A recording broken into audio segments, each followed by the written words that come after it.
हाय. Kitchen management या मागचा video तुम्ही बघितलेला असेल, तर हा किचन मॅनेजमेंट याचा पुढचा भाग घेऊन आली आहे. कारण बऱ्याच मैत्रिणींनी याचे अजून भाग यावेत असं सांगितलेलं होतं. तर आजचा जो व्हिडिओ आहे त्याचा मुख्य विषय असणार आहे किचनचं मॅनेजमेंट, क्लिनिंग, पसारा याबद्दल असेल. ह्याचं कारण असं की मेन घरात होणारा जो पसारा आहे तो मोस्ट ऑफ द टाईम किचनमुळेच होत असतो. तर म्हणून आणि थोडंसं हॉलबद्दलही आपल्याला बोलता येईल. तर किचनच्या मॅनेजमेंटमध्ये सगळ्यात महत्त्वाचं असतं ते नियोजन. तर हे नियोजन कशाकशाचं असतं, तर आपलं धान्य जे आपण भरतो ते, आपण आणतो त्या भाज्या, आपण आणतो ती बाकी ग्रोसरी जसं की साबण असेल किंवा इतर गोष्टी असतील. तर ह्या सगळ्या गोष्टी आपण आणत असताना त्याचं एक नियोजन असं पाहिजे की आपण एका त्याला एक टाईम स्लॉट पाहिजे की आपण दर महिन्याला भरतो आहे का 15 दिवसांनी भरतो आहे, हे आपलं ठरलेलं असलं पाहिजे. म्हणजे आपल्याला विचार करणं सोपं जातं. त्यानुसार आपल्याला डबे किती साईजचे असावेत ते ठरवता येतं. जसं की तुम्ही महिनाभराचं साठवत असाल तर डेफिनेटली तुम्हाला थोडे मोठे डबे लागतील. 15 दिवसांनी आणणार असाल तर डबे छोटे असतील तरी चालतील. आणि अगेन मग हे आपल्या किचनमध्ये किती जागा आहे हे बघून ठरवायला लागेल की आपण डबे किती मोठे ठेवणार आहोत. जसं की खूप बायकांना सॉस असतो. मी सॉस हा शब्द वापरते कारण अनेकदा ते इतर ठिकाणी बघतात किंवा माहेरी बघितलेलं असतं की खूप मोठं धान्य साठवून ठेवायचं, 10 किलोपेक्षाही जास्त. तर आपल्या किचनमध्ये, आपल्या घरामध्ये जर असं साठवण्याची जागा नसेल तर आपल्याला कितीही हौस असली तरी अशा गोष्टी नाही साठवायच्या. आपलं जेवढं किचन आहे त्याला मॅनेज होईल एवढंच आपण धान्य साठवायचं आहे. असं थोडंसं नियोजन करावं लागेल. भाज्यांचं नियोजन करत असताना भाज्या शक्यतोवर ताज्याच आणाव्यात. आणि आपल्यासारख्या देशामध्ये ही अगदी छान सोय आहे की आपल्याला सहज ताज्या भाज्या मिळतात. पण अगदीच तुम्ही खूप बिझी असाल आणि तुम्हाला किंवा तुमचं भाजीचं दुकान घरापासून खूपच लांब असेल तर ठीक आहे, तुम्हाला 4-5 दिवसांची अरेंजमेंट करता येईल. पण तरीसुद्धा भाज्या तुम्ही ज्या पद्धतीने कापताय आणि त्या ठेवताय किंवा निवडून ठेवताय तर ते कसं आहे यानुसार सुद्धा त्याची मूल्य टिकतील का, पोषण मूल्य टिकतील का हे ठरतं. तर त्यामुळे भाज्यांचं ठेवतानाचं नियोजनसुद्धा उत्तम असलं पाहिजे.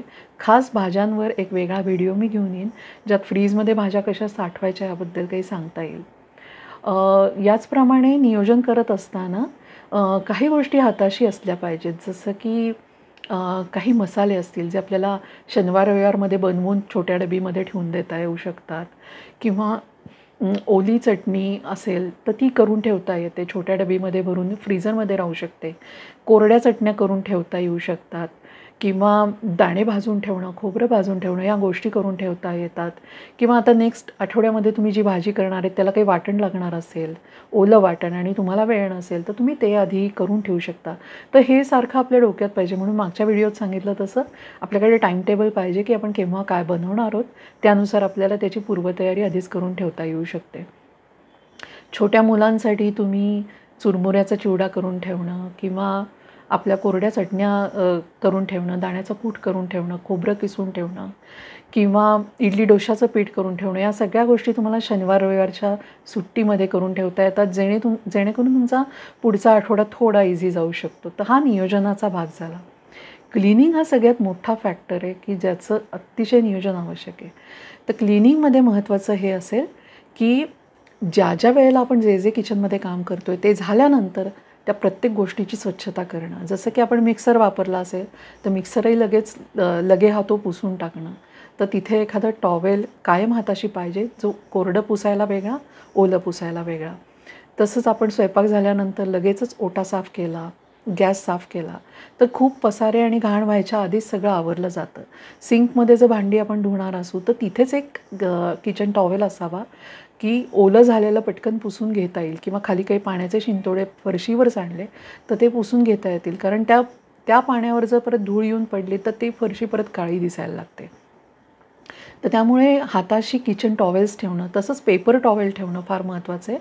कारण बरेचदा ओलं काही सांडलं तर पटकन तिथे किचन नॅपकिन टाकले मग पेपरचे तर त्याच्यात बरंचसं शोषून घेतलं जातं आणि पुढचं क्लिनिंग सोपं होतं. तर अशा काही स्मार्ट गोष्टी करून ठेवाव्या जेणेकरून आपलं किचन क्लीन राहायला मदत होईल. तसंच भरपूर स्प्रेज मिळतात आजकाल किचनसाठी. ते स्प्रेज आणून ते स्प्रे मारायचा आणि पुसायचा असं जर आपलं रुटीन असेल तर कायम किचन क्लीनच राहतं. हे तुम्हाला जर खूप महाग वाटत असेल तर तुम्हाला बजेटवाला एक स्प्रे कसा बनवायचा सांगते. 1 लिटर पाणी घेतलं तर त्याच्यामध्ये 2 चमचे व्हिनेगर आणि 2 चमचे आपला डिशवॉशरचा सोप असतो की नाही, किंवा ज्याला आपण म्हणतो ओलावाला साबण, विमचा वगैरे असतो, किंवा कुठच्याही तुम्हाला आवडत असेल त्या कंपनीचा आणा. पण असे ते 2 चमचे, व्हिनेगर 2 चमचे आणि पाणी 1 लिटर असा जर तुम्ही स्प्रे बॉटलमध्ये करून ठेवलात, आणि अशा छोट्या स्प्रे बॉटल्स पण मिळतात, तर त्या जागोजागी जिथे जिथे गरज आहे तिथे ठेवल्यात तर तुम्हाला पटकन स्प्रे मारून पुसणं सोपं जातं. असे स्प्रेज तुम्ही तुमच्या अगदी बेडरूममध्ये, म्हणजे तिथला आरसा पुसायला, कपाटं पुसायला, किंवा जिथे जिथे तुम्हाला वाटतं आहे असेच छोट्या छोट्या बॉटल ठेवल्यात तर पुसणं खूप सोपं होतं. किचनच्या क्लिनिंगमध्ये अजून महत्त्वाच्या गोष्टी, की योग्य गोष्टीसाठी योग्य सोप्स आणलेत तर फार म्हणजे क्लिनिंग सोपं होतं. म्हणजे हल्ली बाजारात प्रत्येक गोष्टीसाठी खास असलेले की साबण बनलेले आहेत, तसेच आणलेत तर क्लिनिंग खूप सोपं होतं. जसं की काच साफ करण्यासाठीचे जे स्प्रे आहेत त्यांनी फार मेहनत न घेता आपली सफाई होऊ शकते. तर अशा पद्धतीचं थोडं आपल्याकडे लक्ष पाहिजे. इवन तुम्हाला जर टॉयलेट साफ करायचं असेल तर त्याच्यात तुम्ही थोडासा भांड्याचा साबण पण वापरला ना, कारण शेवटी ते एक चिनीमातीचं भांडं आहे, तर असे थोडे स्मार्ट वेज वापरले तर क्लिनिंग खूप सोपं होऊन जातं आणि मग ती कटकट वाटत नाही.